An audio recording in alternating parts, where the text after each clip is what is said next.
Hello everybody. So it has been a while, but don't worry, I'm alive. I'm going to try and make my comeback to YouTube, I guess. You know, it was about this time last year I took a hiatus because my camera stopped working. But anyways, this is the mower that you probably saw in the GoPro video where its transmission seized while I was driving it up a hill. And just like the video said, I have modified it to make it go faster. The type of belt I used, I didn't use a regular belt. I use this stuff. I don't know exactly what it's called, but it's designed to go in grain augers on farms and such. And basically, each of these links you can detach from the belt, and as you can see, one of them's loose there, but it shouldn't hurt anything. And so you can use that to adjust the length of the belt. And you can use that for your advantage, so you don't end up buying a regular belt that's too long or too short and you can't get it to work. Now this is like a traditional pulley swap on a lawnmower. And basically what you're going to do is, as you can see here, you're not going to, let me get a good view on it. Okay, you're not going to put the belt on the smaller pulley up top, which attaches to the transmission. You're going to put it on the larger pulley on the bottom, which attaches to the mower deck. Now I haven't bothered to take this deck off this lawnmower because, believe it or not, we actually still use it to mow once in a while. I guess if I ever need to mow, I can just put the original belts back on because I still have them. And basically, just like a regular pulley just like a regular pulley swap on a mower, it changes the gear ratios, it makes it go faster. And I figured out if you get the belt as tight as you can, that can also improve speed too. So there are some pros and there are some cons to this. So pros are, if you already have the belt, this is free. And in my case, I already had the belt, and it was completely free for me. I actually found it in the toolbox of that truck over there. It's been sitting up here for a while.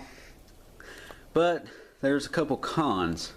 Well, there is a pro, and that's that it goes faster. But there's a couple cons. First of all, this type of belt, you cannot run it through the clutch pulleys in the bottom of the mower, else it'll jam up. And this won't work, so it's just directly connected to the transmission. So transmission pulley is going to be spinning all the time, but you really don't have a need to worry because it's not going to hurt the transmission at all. And, well, of course, you're going to have to worry about the belt possibly breaking off because of the type of belt that I'm using. But if you have a regular old belt that can run from the transmission to the big pulley on the engine, then you're lucky. And I wasn't that lucky in this case. But anyways, it's very easy. I like it. It goes pretty fast, so I'm going to go ahead and start it up. So this is actually a cold start for this mower, but usually it's pretty reliable. So you can see here I got the parking brake set, but the brakes don't even work on this mower in the first place. Like I said, the clutch isn't going to work, but I got to press it down to start this mower because of safety features. And when I first get started off, I'm not going to be able to go full speed because you have to let this mower warm up before you run it wide open, or else it's going to shut off on you. It does it every time. So anyways, let's go ahead.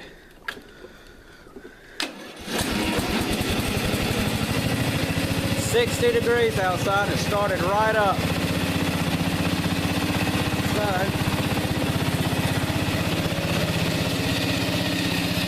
So you can see the belt down there.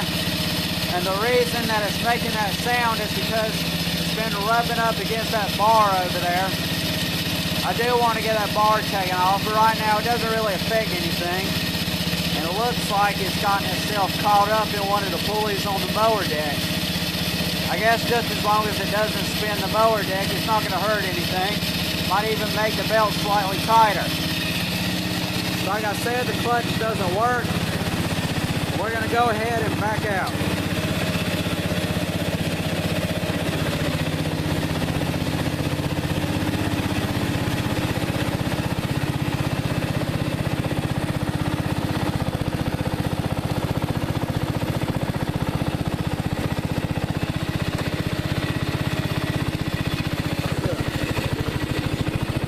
That's in full gear. You can see we're already moving at a pretty good rate of speed. This used to be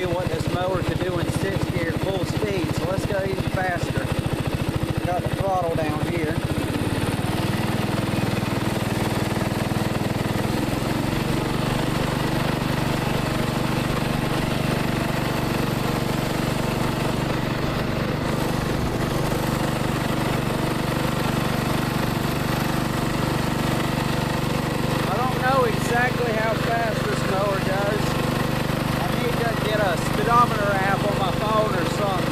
Try that out. And now we're going full throttle.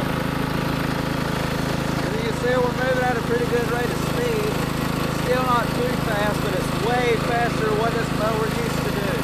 Now, like I said, this was the same mower where the transmission seized, and I actually haven't done that since. But I've learned that you need to put the throttle down a little bit and go up hills in a lower gear, usually probably third or fourth.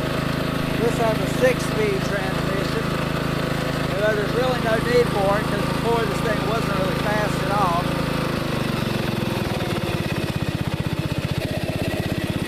And just ease up the hill like that and it'll do just fine. Alright.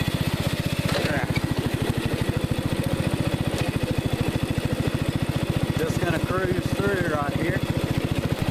It's kind of hard doing this with one hand holding the camera. I haven't got really anything I can set it on.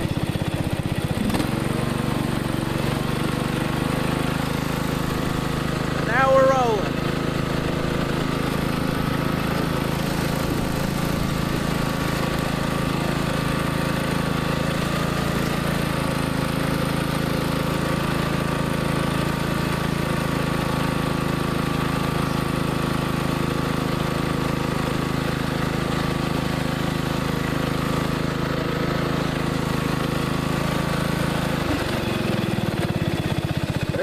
Hill where the transmission seized.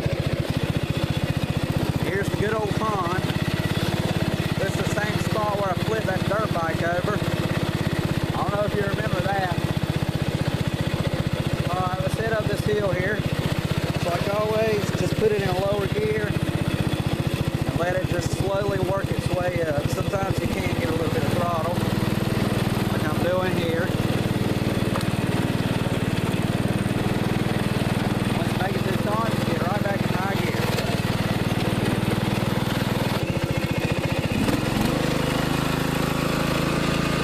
Judging by the fact I'm holding the camera in one hand, it's not very easy to take it out of gear to stop.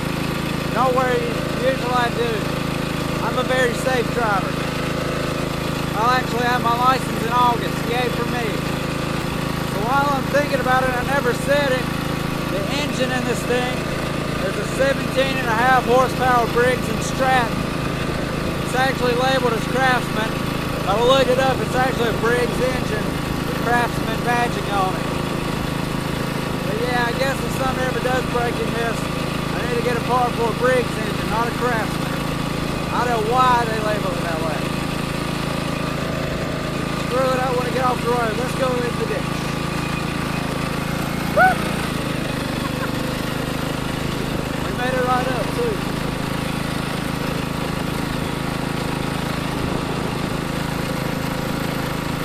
Oh, and here's one new change to our house. We have a gravel road now. Yay for me.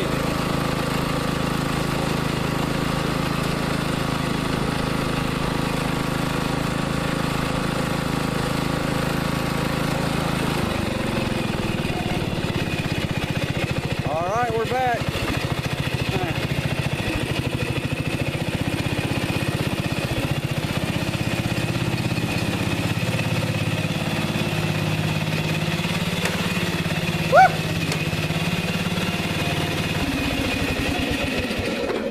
I don't know why it slams in the reverse sometimes like that. I guess that's probably why I really need a clutch. But like I said, it's not going to hurt the transmission any. Anyways, thank you for watching the video, and I'll see you guys later.